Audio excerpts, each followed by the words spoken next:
जब हम यहाँ से चलते हैं ना, संसार छोड़ के जाते हैं, कई योजन दूर तक पैदल चलना होता है, कई योजन दूर तक। और वहां पर एक सूर्य नहीं, जैसे एक सूर्य तप रहा है ना, सारी दीवारें गर्म हो गई हैं, पृथ्वी गर्म हो गई, महाराज जो देखो गर्म है। ऐसे ऐसे वहां पर हजारों सूर्य तपते हैं। बालू है, वहां कोई वृक्ष नहीं है। आपने देखा होगा गांव के किनारे, गांव में के किनारे, सड़क किनारे वो फणी वाला वृक्ष होता है जिसमें अनेक कांटे होते हैं। ऐसे ऐसी वृक्ष मिलेंगे जिसमें कोई पत्ता नहीं है। आप जब चलोगे, हवा चलेगी तो आपको वो कांटे चुभेंगे, घाव हो जाएगा। हवा चलने से गरम गरम बालू उन घावों में भरती है।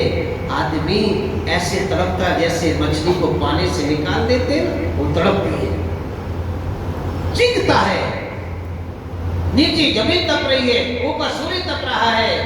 पानी की याद करता है, पानी की याचना करता है। यमराज के दूत कहते हैं, तूने कभी किसी को पानी पिलाया? इतनी भयंकर गर्मी पड़ रही है, घर के बाहर घड़े भर के रखे हैं क्या? तूने कोई प्याऊ बनवाई है क्या? तो कहता नहीं बनवाई है। पानी पिलाया और नहीं पिलाया? तो बोले तुझे भी पानी कहाँ से मिलेगा? यशो देही तसो जगी, जैसा आप देंगे प्रकृति को वैसा आपको देगी। लोग कहते हैं प्रदूषण बहुत फैल रहा है, कौन फैला रहा है? यमुना बहुत गंदी है, वो यमुना गंदी कौन कर रहा है? गंगा जी बहुत गंदी है, गंदी कौन कर रहा है? हम ही तो पॉलिथीन छोड़कर आते हैं,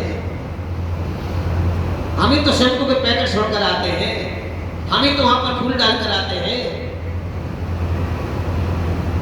उस यात्रा को याद करके अगर उस यात्रा से बचना चाहते हो तो भगवान ने अगर दिया हुआ है तो थोड़ा कुछ अच्छा कर जाओ, एकाध वृक्ष लगा जाओ, ताकि आप वहां पर यमराज के दूत पूछे कभी आपने वृक्ष लगाया? बोले हाँ लगाया।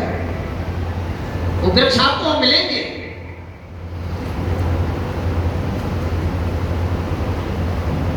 तीन चीजें किसी के बस में नहीं है। ये तो कितने ही आप टंकी भर दो, किसी न किसी तरह से पानी निकल जाएगा।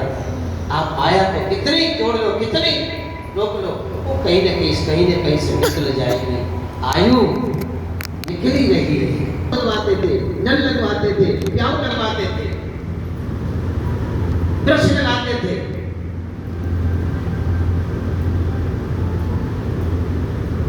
तो उस समय इतनी गर्मी नहीं पड़ती थी। हम अपने व्यासवन से किसी की बड़ाई नहीं करते, हम तो आंखों देखी बात करते हैं। हमारे कटारिया के लिए मंदिर बनवाया, बहुत सुंदर मंदिर बनवाया, महाराज करोड़ों की जगह है।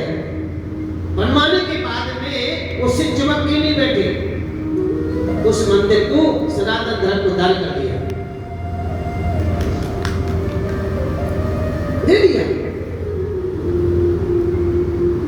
अपने माता पिता के निमित्त, आने वाली पीढ़ी के निमित्त, आने वाले समय के निमित्त हम कुछ अच्छा कर जाए।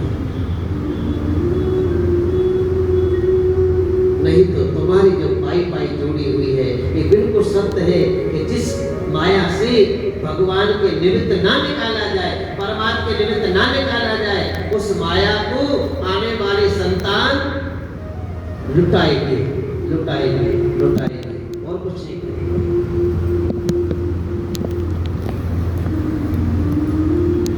धर्मा प्रोजत कहित लोक पर्वो निर्मत्सराणाम सताम। धर्मात्मा बनने के लिए निर्मलता की आवश्यकता है। जैसे जल में नहाने के लिए निर्मल जल चाहते हैं हम लोग, साफ सुथरा पानी चाहते हैं, इसी प्रकार से भगवान के भजन के लिए भी हमारा अंतःकरण निर्मल होना चाहिए। और जब आपका अंतःकरण निर्मल हो जाएगा तो फिर श्रीमद्भागवते महामुनि कृते किं वा परेरेश्वरा सत्यो विद्यवरुद्यते कृतभि शुश्रूषुभि तक्षणा।